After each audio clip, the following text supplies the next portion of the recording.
Сәлеметсіздер ме, құрметті 5-ші сынып оқушылары. Қазақ тілі сабағын бастайық. Бүгінгі сабағымыздың тақырыбы «Алтын емел ұлттық саябағында». Здравствуйте, уважаемые ученики 5 класса. Тема сегодняшнего урока казахского языка в национальном парке Алтын емел. Оқулықтың 103-106 беттерін ашамыз. Открываем страницы учебника 103-106. Жаңа сөздер. Ұлттық қорық, национальный заповедник. Үңгірлер, пещеры. Жер көлемі, площадь земли. Мекендеу, обитать. Қорықшы, егерь. 104 страница, 3 задание. Тыңда, мәтінді оқы. В 3 задании нужно прослушать текст и прочитать его. Алтын емел 1996 жылы Алматы облысының Кербұлақ ауданында ашылған ұлттық саябақ. Ол Іле өзенінің солтүстігінде орналасқан. Жер көлемі 460 мың гектар.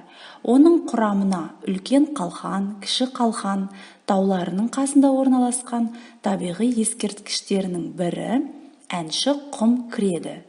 Мұндай әнші құм табиғатта өте аз кездеседі. Алтын емел саябағы археологиялық ескерткіштерге бай. Онда түрлі көне суреттер салынған тастар мен үлкен үңгірлер көп. Алтын емел ұлттық табиғи саябағында 1800-ге жуық өсімдіктің түрі, 56-ға жуық жануардың түрі, балықтар, құстар бар. Олардың көбі Қазақстанның қызыл кітабына кірген. Айналада биік ағаштар, өзен, көлдер де мол. Оларға жан-жақтан келген туристер қызыға қарайды. Саябақта 17 қорықшы бекеті мен 3 туристік бағыт жұмыс істейді.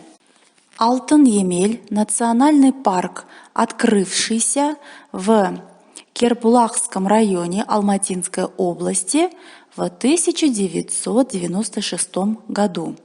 Он находится на севере от реки Или. Площадь земли составляет 460 тысяч гектаров.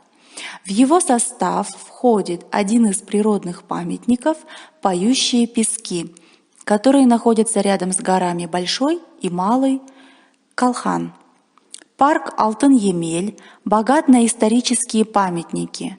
Там находятся самые разные наскальные рисунки и огромные пещеры. В национальном природном парке Алтын емел насчитывают около 1800 видов растений, около 56 видов животных, рыб и птиц. Многие из них занесены в Красную книгу Казахстана. Там много очень высоких деревьев, а также рек и озер. На все это съезжаются посмотреть со всего мира туристы. В парке работают 17 станций егерей и 3 туристических направлений. Вот такой вот необыкновенный природный национальный парк есть на территории Казахстана. 104-ші бет, 2-ші тапсырма. Өлеңді оқы, сұраққа жауап бер. Сағи Жиенбаевтың «О туған жер» өлеңінен үзінді. О туған жер, барымның сәттілері сенікі. Балы болса, жанымның тәттілері сенікі. О Родина, все из того, что есть у меня, самое лучшее твое. Если есть мед в моей душе, то самый сладкий мед для тебя, твое. Сұраққа жауап бер.